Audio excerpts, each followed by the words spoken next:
Ever notice how silence used to feel different? Not empty, just calm. There was a time you could stand in it, and your thoughts would line up quietly, waiting their turn. But these days, even silence feels like it's performing. That's how Mara felt, though she couldn't explain it to anyone. She hosted a late-night show.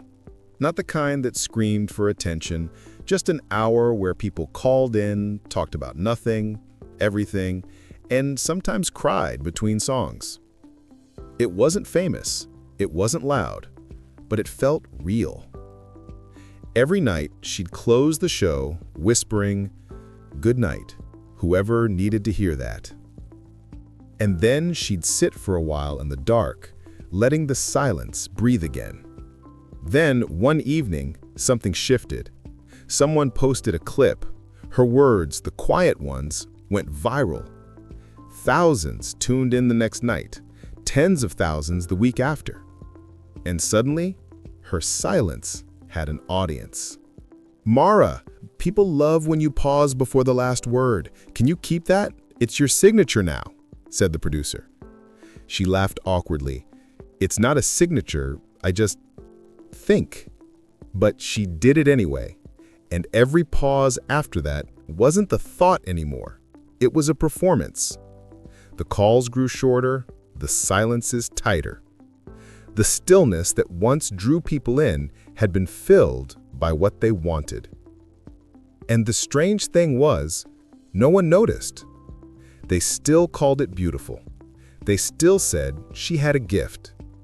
But beauty knows when it's pretending.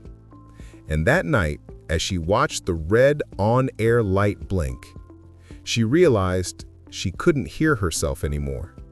Not in her voice, not in her pauses, just a faint echo of what people expected her to sound like.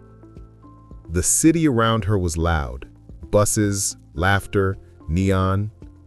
Yet all she could think was how quiet it used to be inside her head when nobody knew her name.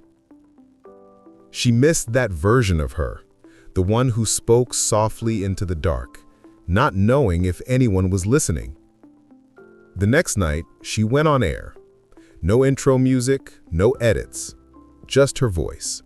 No pauses planned, no lines rehearsed. She spoke for 5 minutes, then stopped. No outro, no goodnight, just silence. And though half her listeners left that week, those who stayed said for the first time in months, it felt like she was really there. Sometimes, the truest thing you can do for your gift is stop letting the world watch it breathe.